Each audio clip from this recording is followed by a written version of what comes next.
Field pop to on Ridge Wine. Hey guys, Lee Taft here. Welcome to Speed Tips from my garage in the classroom. Today is episode number 164.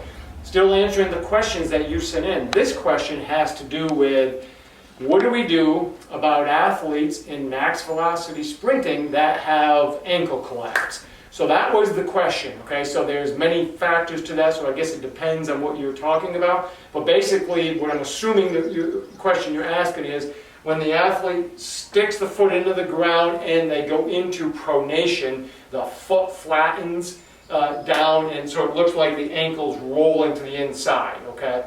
So a couple things is, if we, let's look at some options. What could that be? Biomechanically, sure. The biomechanics of the ankle are not as efficient and effective as they can be. Why? Is it a muscular thing? Is it a bony structured thing?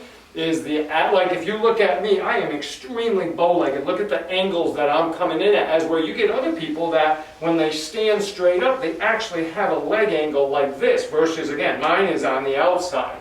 So can I fix that? No, not really. There's not a lot I can do to change a bony structure, right? I can maybe make them a little bit more efficient so the joint helps absorb a little bit better, but probably not a lot I can do there.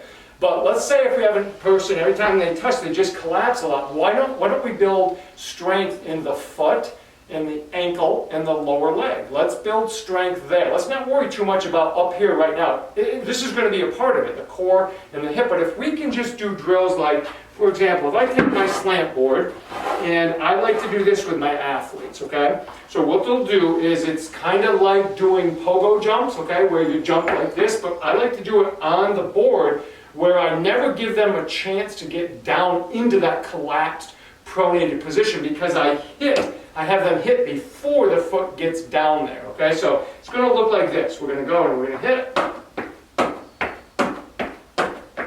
Now, as they get stronger, we'll do that same thing and we'll go single leg. So they'll go on and up. But initially when they do that, if you were to watch me this way, okay, I stay pretty tall. There's not a lot of knee flexion and bending. I'm pretty much just moving through the ankle. If I'm not strong enough, and I have an athlete try this with one leg, they're going to hit and they're going to collapse and the knee's going to go inside, and that's probably not what we want, so I wouldn't go there. Drills like that build foot strength, ankle strength, which means now we can hold positions, and it also builds the lower leg, the calf.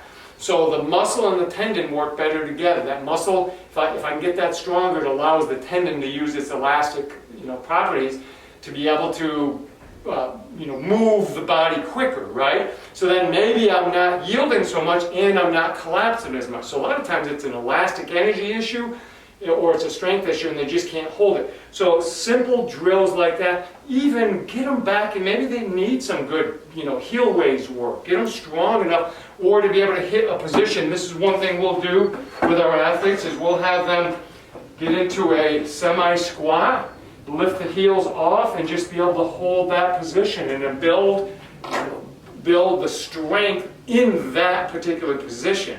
Okay, so that as they go down, they're not collapsing inwards, they're trying to stay up, build the arch up, and go from there. Okay, so that's an idea. I guess the best thing is to assess them, see what the problem is, and then go from there. Okay guys, hey, we'll see you again from those speed tips from my garage.